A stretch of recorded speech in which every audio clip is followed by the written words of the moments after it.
Насир Алексеевич, расскажите, пожалуйста, о себе. Я родился в 1968 году в семье служащих в поселке городского типа Нюрба Ленинского района. Тогда я СССР. В 1986 году окончил Нюрбинскую среднюю школу. 4 года работал на производстве в Нюрбе, на разных предприятиях, в основном в Нюрбинском авиапредприятии. В 90-м году поступил в историческое отделение историка юридического факультета. В 1995 году окончил университет с отличием и поехал в Москву учиться в аспирантуру на кафедру всеобщей истории историко-филологического факультета Российского университета дружбы народов. В 1999 году окончил аспирантуру, защитил кандидатскую диссертацию по всеобщей истории. Тема диссертации «Японское общество в поисках новых парадигм развития». В 1999 году по возвращении в Якутск начал преподавать на кафедре всеобщей истории. Мой предмет был история стран Азии и Африки. Работал в университете до 2005 года. С 2000 года совмещал это с работой на госслужбе. С 2000 по 2011 год работал в Министерстве, департаменте по делам народов и федеративным отношениям в качестве начальника отдела по работе с общественно-религиозными объединениями. С 2011 года вернулся в университет. Сначала участвовал в этом проекте Форсайта Республики Саха-Якутия, а с 2014 года работаю в ректорате заместителем председателя Совета по поддержке гражданских инициатив общественных объединений. Алексеевич, немножко о ваших связях с Алтаем, о вашем интересе к этому удивительному краю. Об Алтае я слышал давно, как историк, как человек, интересующийся давно историей с детства. Но довелось мне побывать там впервые только в 2011 году весной. У нас появилась идея организации историко-культурологической экспедиции по следам забытых предков. И мы вот с группой коллег организовали такую экспедицию в апреле 2011 года. Затем мы посетили Хакасию, Туву, Бурятию, то есть вот те национальные республики, с которыми были исторически связаны. Позднее, в 2015 году, мы организовали вторую такую экспедицию, посетили уже Ангудайский район, национальный природный парк Ичунмек, резиденцию нашего друга Мамыева Данила Ивановича. Побывали в Горно-Алтайске, провели ряд очень интересных встреч. И в 2015 же году, позднее, в конце года, мы поехали с супругой в длительную командировку. Были там до лета 2016 года. Командировка была связана с подготовкой докторской диссертации моей по теме как раз этногенеза народа Саха. Но если говорить об Алтае, известно, что это прародина и тюрков, и скифов, и саков, и очень многих народов, которые исторически проживают на территории России, на территории Евразии. И это священное место. Мы воспринимаем поездки на Алтай не просто как туристические, а как некое паломничество по тем местам, которые имели особое значение, сакральное, священное значение для наших предков. Вторая книга «Сталин. Маршал Победы», она посвящена не столько политической биографии Иосифа Сталина, а скорее опыту поколения Сталина, которое смогло победить тогда в Великой Отечественной войне, восстановить страну 2 раза. После очень серьезной экономической разрухи гражданской войны, Октябрьской революции, после Великой Отечественной войны, дважды в течение очень краткого времени, и выдержать очень серьезную блокаду, осаду со стороны всех стран Запада. Мы, к сожалению, до сих пор должным образом не оцениваем причины этой войны, потому что если объективно разобраться, то руками Гитлера против нас воевал весь Запад. Его ведь финансировали крупные, в первую очередь, американские банкиры, помогали английские политики. И не случайно они очень долго тянули с открытием Второго фронта. По сути, это была война на уничтожение нашего народа, нашей страны.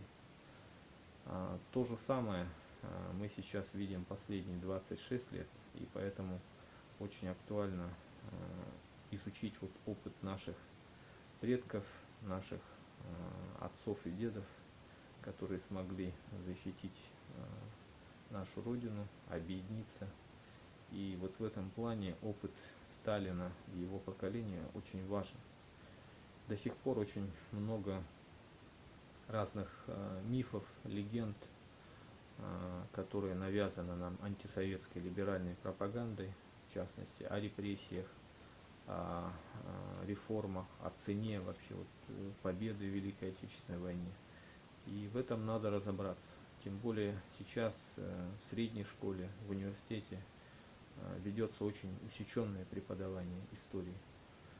Недавно вот во время поездки по ВУЗам нам учителя школы рассказали, что Великую Отечественную войну изучают сейчас всего лишь 1 час. Понятно, что дети, которые получают такое образование и говорят, имеют представление, что в Великой Отечественной войне американцы победили, а не Советский Союз. Соответственно, выросло вот поколение людей, которые не знают своей истории и готовы служить кому угодно. И поэтому, вот, как показывают вот недавние волнения, недавние выступления молодежи в поддержку Навального, это и вот опыт нашей соседней Украины, что это очень опасно, забвение истории. Последние годы меня больше интересовала тема истории. Так получилось, что по роду деятельности я занимался изучением истории больше стран зарубежной Азии. В последние годы, благодаря проекту «Форсайт» Республики Саха-Якутия до 2050 года, мне пришлось заняться изучением этногенеза истории народа Саха.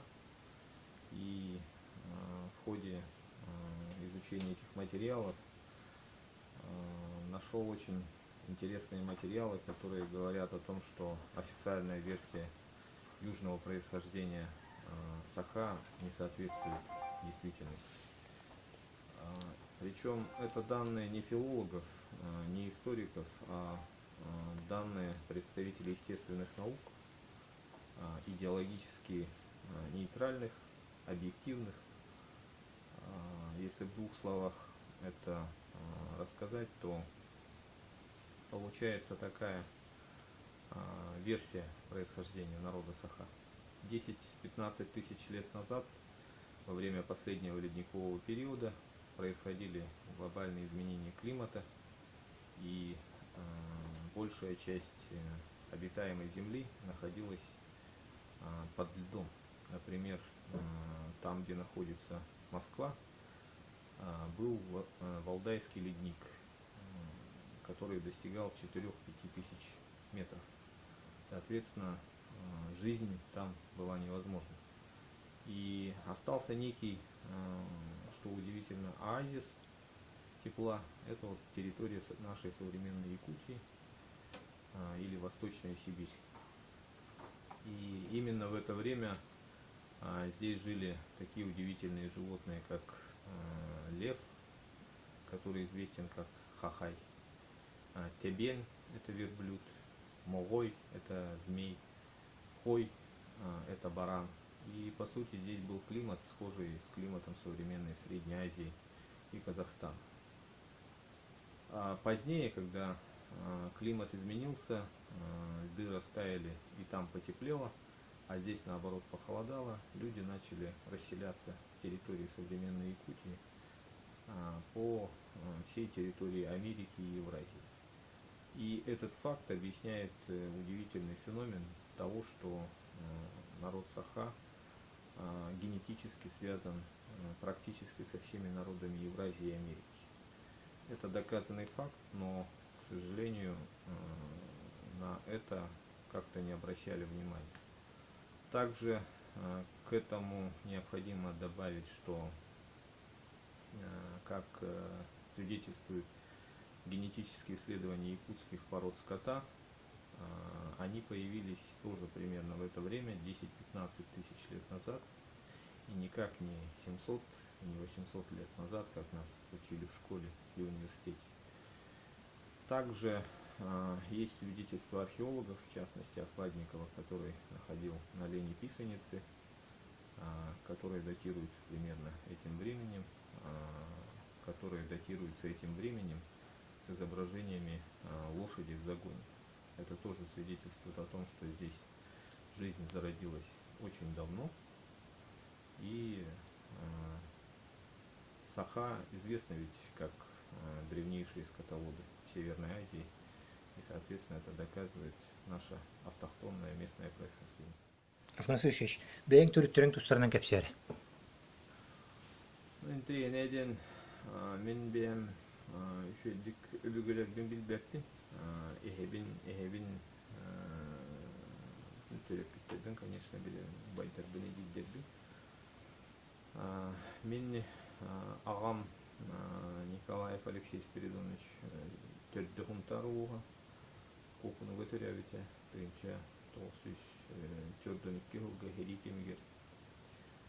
Мен ем Николаева Татьяна Афанасьевна ден Джархан ден деревня әме құнтар оға көтер әбіте, 39 жылғы. Ағам иете Николаева Мария Трофимовна ден әмен деревнеден түйінші 914 жылғы көтер әбіте. Постапян дүйді херикемі болы хылығы. Лата иемде, эбемде, дәрен трейни бахы кемне төрен аспыта. Бұл білігін әте жонларым, аймақтарым, уруларым өрепеттерден әмейін трейни жонлар бағылар бұғылаты. Иемде ағам дөттіні. Ағам өттінен ойыттар әңін бағылар бұғылар. Ағамда әм дағаны Спиридон Григорьевич Николаевтен ағам ағата аға сәттех әте. Ағам доннук әте. Әңін арасы интерегіне көрерістер дөнлер әте. Ием әттінен Тимир ұстар бағылар. Әбігелер бір. Білігін дағаны Элгееге Ус Андрейден бар. Убай бұд. Ағам ием ағатын братын оқыты. Үйтікчі эхем күрдік. Бұл тұрда ата Элгееге командировка бар әдемін. Көсімін шоқ бүті. Үйтікчі эхем күрдік. Мен күрі хаспыр өлбіті. Ол оңыр. 9 аспыр өлбіті. Иддік кетері көрбіті. Күрі әкем. Күрбастық онлық.